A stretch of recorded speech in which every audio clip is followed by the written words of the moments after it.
rise. I want viewers watching my show to believe in themselves. Judge Hatchett is compelling. I was not the first one to throw a walk. Let me just tell you what you just said. Compassionate. I really enjoy being a judge. Now I am touching people who I will never know I touched. She's powerful. You should have never let them walk out of your life when she was 3. And she's on the bench. Don't get me preaching up in here today. Right. You're watching The Verdict with Judge Hatchett. Trinity Williams is suing Drusilla Davidson in the amount of $300. Ms. Williams claims Ms. Davidson walked off with a valuable gown and refused to return it. Ms. Davidson says she believed the dress was a gift and claims Ms. Williams is just upset that she won a pageant they were both competing in. All rise. Court is now in session with the Honorable Judge Hatchett presiding. All parties have been sworn in, Your Honor. Thank you very much, officer. You may be seated. All right, Trinity and Drusilla, you all have a problem here. And you are suing the defendant for $300 because you say she stole this dress. I am suing the defendant. So how do you all know each other? Let's start from the very top, because this is more complicated than just this dress, yes? Yes, and that is a complicated dress. Yes. So, complicated dress or complicated situation? The dress is, with its complicated stitching, is but an outward reflection of a complicated relationship, which began at a pageant in Seattle, Washington, where I was competing. Regularly, as I do compete in many drag pageants, I keep to myself, I stay professional, but I saw a diamond in the rough in Miss Drusilla and someone that I could really connect with. So I struck up a conversation, we talked, we got dinner, and I felt that I had found a companion in this otherwise pretty chilly drag community. So we... Pretty chilly drag community. So this is a drag queen competition. Yes. All right, and you're in Seattle, Washington. Seattle, Washington. You had not seen her before. No, we had never met. And you said, this is a, as you said, a diamond in the rough. Yes, I could take her under my beautiful wingspan. And do what? And teach her some of the ways of being a drag queen. She was so talented and so beautiful, and I felt that, you know, I could really trust this person and bring them into my drag family. So now you meet Trinity, and tell me from your perspective about this initial meeting. Well, I was wanting to get into the community. I was constantly inspired by these queens that I saw. I wanted to emulate that. I wanted to become what they were. And I noticed Trinity right out of the pack, such an amazing queen. So I wanted to pick her brain. I wanted to understand what her perspective was. So I took her out to dinner. I paid for the dinner. I made sure that she was comfortable and that we were fostering a really beautiful relationship. So after the Seattle encounter, tell me what happened. The relationship continued to be positive? yes, after our dinner, which I will point out to Your Honor was at Burger King, so not a huge expense. So sweet. Okay. So after the Seattle encounter, I came back here to Los Angeles to prepare for another pageant in Portland, and we were corresponding, me and the defendant, over social media and talking, and I was giving her some advice and kind of pruning her, and she had expressed interest in the gown that I had been wearing at the Seattle pageant, and I said, well, you know, here's a new queen that I can give some of my old dresses. So I brought to Portland a box of old, expensive gowns that didn't fit me anymore, or that I had worn too many times, to give to Drusilla. That was a very wonderful gesture. So did Trinity bring this box of gowns to give to you? Yes, she did. And what happened? Well, you know, it's part of the community to pass on knowledge and physical items from drag mother to drag daughter, as one does. And she brings this beautiful box of all of her garments that she wanted to pass on. And she... Oh, that was really very kind and very generous. Yes, it was. I really appreciated it. And part of the pageant that she was competing in included her bringing along this dress. And I thought it was part of the things she wanted to pass on. Oh, so that's where the complication comes in. See, she says complication, but I made it clear that the box of dresses on the floor were the dresses that I was giving to her. Now, on my personal rack, I had this fabulous gown here. We can see, very expensive, very intricate, beautiful gown that I had on my personal rack. Now, when I went to touch up my makeup in my personal dressing area, I came back and not only was the box of dresses gone, but so was this one. Drusilla nowhere to be found. Coming up on The Verdict with Judge Hatchett. And when I reached out to Miss Drusilla and asked if maybe she had accidentally misinterpreted what I was saying and took the dress, she did not respond.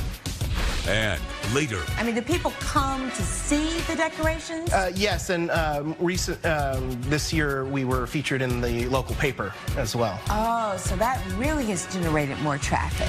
The Verdict with Judge Hatchett is back with the case of Trinity Williams, who is suing Drusilla Davidson for property loss.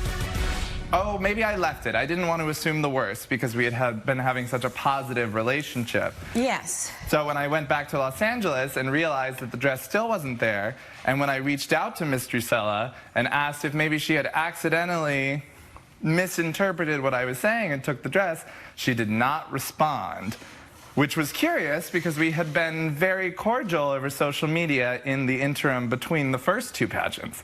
So I thought maybe she's keeping something. And then when she showed up to the pageant in Hollywood, she wore No, come on. the dress. She wore this dress. She wore this dress, Your Honor. All right, Drusilla, come on. She is so wonderful to give you this box of, I would think, expensive gowns. That was a generous gift. I mean, can we agree on that? 100%. And this dress was not in the box. But Your Honor, would you fold up this dress and put it in a box, or would you proudly put it on display on a rack? Well, if I was planning to give it to some people. Which that's what I interpreted. Well, listen to me. If I was planning to give it to someone, I wouldn't have it on the rack. I would have it neatly folded in the box with the other pieces. So this is on the rack separate from the box that she's giving you. And then you take this dress and the dress that's in the box, and you leave, and then she says she reaches out to you. And you didn't respond. My thought process at the time was, I met Trinity in this dress. I thought it was this exchange of a precious item to another. I thought it was symbolic in a way that she was... Let me have some tea behind this, because this is going nowhere. Go ahead. And I will point out to Your Honor that thoughts are not facts. But I thought that this dress was important enough to say, I'm passing it along to my drag daughter. And so I took the dress, and I was MIA, but it was only because I was in competitor mode, because I was there at the next pageant in Hollywood to win. Which is curious because between the first two pageants, we were very chatty over social media. So are you to say that pageants in Portland don't require you to be as galvanized as pageants in Hollywood? Do you only take certain regional pageants to be worthy of your time, or were you keeping something from me? I was only keeping my focus, Your Honor. You know what? I don't buy it. Focus on my dress. I do not buy that for a second. Here she is being enormously generous. We're talking how many dresses? 6. Oh my goodness. Custom. Rhinestone. Dresses that she gave you. They were in a box. Packed for you to take. This was on a rack. You then take this dress as well, and then all of a sudden you're in competition mode, and you just simply can't even return a phone call or a text message after she's been so generous to you? Why would you do that? It's true, Your Honor. I should have reached out because this person quickly meant so much to me. Exactly. So now, not only do you take the dress, you show up at the pageant in the dress. And what happened, Trinity, when she shows up in the dress? Well, I was flabbergasted, and I tried to speak with her, but she was very curt, in competition mode, I guess. And then she ended up winning the $1,000 prize. Gisela, you owe her an apology. Because clearly there seems to be this code of honor among drag queens that they look out for each other. And she was generous enough to give you not one, not two, not three, but 6 dresses that she neatly packed away. And then you decided that you saw this one on the rack and you took it without telling her, and then you refused to respond to her when she reached out to you. That's just wrong. Wrong, wrong, and very, very messy. So not only are you going to give her the $300 I'm going to order, you're going to pack up all 6 of those dresses plus this dress, and you have exactly 5 business days to make sure that they are shipped to her, return receipt requested so we can track it, and she is going to get every one of those dresses back. Do you understand? I do. And do you understand that you owe her an apology? I do. Well, give it to her. Trinity, I'm sorry, and I wouldn't be the drag queen I am without you, and I hope our friendship can come back from this. Oh, that's about as sincere as this desk. I hope you learned a lesson here. You're going to get all 7 of the dresses back, plus as a matter of principle, $300. You know, I don't know if you would have won the pageant or not, but she got $1,000, so you ought to get the $300 back. I'm so entering the judgment for $300 with the understanding that you got to treat people right, because what goes around comes around. And, you know, I believe that karma has a long, long memory. Nothing further, we'll stand adjourned. All rise. Judge Hatchett has ruled in favor of the plaintiff. The defendant has been ordered to pay $300. I know I was wrong, Trinity, and I'm sorry I took your dress. It's all right. I understand. I hope you learned your lesson, and I'm going to let you keep the dresses. Coming up. This goes on for the whole month of December until about a week into January.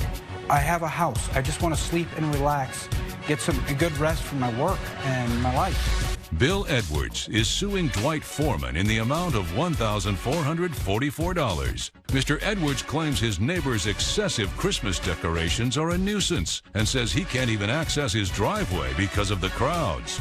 Mr. Foreman claims he turns off the decorations before it gets too late and says everyone in the neighborhood loves them.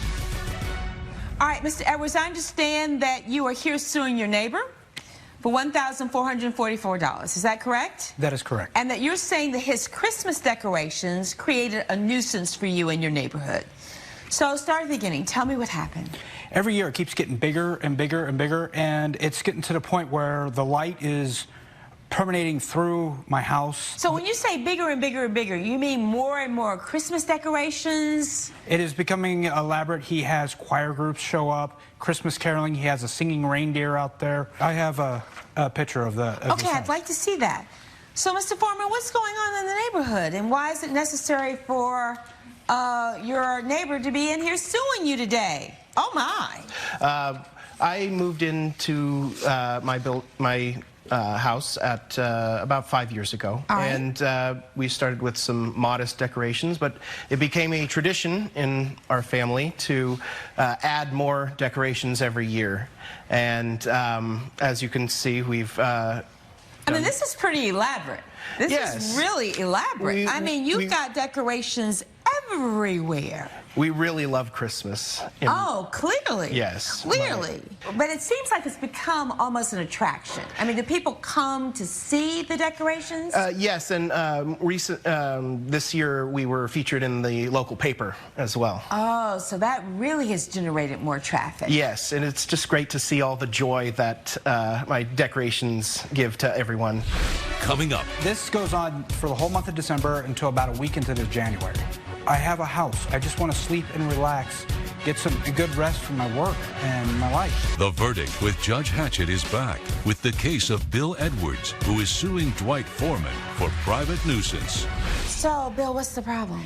I work a lot of unusual shifts, so when I'm trying to get home at 5 o'clock maybe that day... so 5 o'clock in the afternoon or 5 o'clock in the morning? It could be either or. I'm a restaurant manager, and so my inventory stocks, I could be at a lot of different times. And it just has grown. Sometimes there was even one day where I couldn't even. I looked down the street. I'm not even getting down the street I decided to go stay at a hotel room. And this goes on for the whole month of December until about a week into January. So that's about 10% of the year I'm fighting. I have a house. I just want to sleep and relax, get a good rest from my work and my life. So, Mr. Ortega, you're here. What do you know about this situation? Come and join us, please. So do you live in this neighborhood? Yes, I moved in about 2 years ago. And I was walking my dogs and I met Mr. Dwight. All right. And he invited me to the Christmas party, to the holiday Christmas party. So I started going to his parties and we started gathering the children at school. And during the school breaks, we gather up and have Christmas carols at his house. Dwight, did you invite Bill to the Christmas party? Yes, actually, Your Honor, I did this year, but he told me he was unable to attend because he had work the next day, and then I find out the next day he didn't go to work until later in the evening. So, is it that you just didn't want to be bothered with the party? I mean, honestly. The holidays mean something a little bit different for me, so... So how so? How does it, what's different? About 6 years ago, before they moved in, my wife had moved out with my daughter. So I take the shifts, so no one else to take the shifts at the restaurant, and I work them. And so... So holidays are hard for you? Holidays are hard, and I try to just go through with my work. Judge Hatchett's verdict when we return. Can we get a little bit more cooperation between the two of you? Would it help maybe if we turned the decorations off like at 9? Well, I think 9:30? maybe 9:30. 9:30? 9:30 Would that help? That will help. Do you need some blinders? You know, the things that you put on your... Oh, you've seen the picture of his house. At 9:30, or if we can work something out where weekends are maybe different than the weekdays. Oh, that's a great idea. Maybe 9 on weekdays so let's and do 10 on 9 weekends? on the weekdays and 10 on the weekends. Is that great? That sounds I good. say, y'all should have been able to work this out without coming into my courtroom. But now that you're here, let's figure this out. So 10 o'clock, right? Weekends, 9 o'clock during the week. There's nothing further. The plaintiff's claim for $1,444 is denied. But I think that we leave here in a much better place than you came in, Yes. right? Thank you, That's Judge. always my goal, for people to leave out of here in better shape than they came. Nothing further, we'll stand adjourned. All rise. Judge Hatchett has ruled in favor of the defendant. The plaintiff's claim has been denied. I'm glad we were able to work out a solution. And we're neighbors. And I hope you can learn to appreciate the holidays from now on, and you're more than welcome to attend the festivities next year.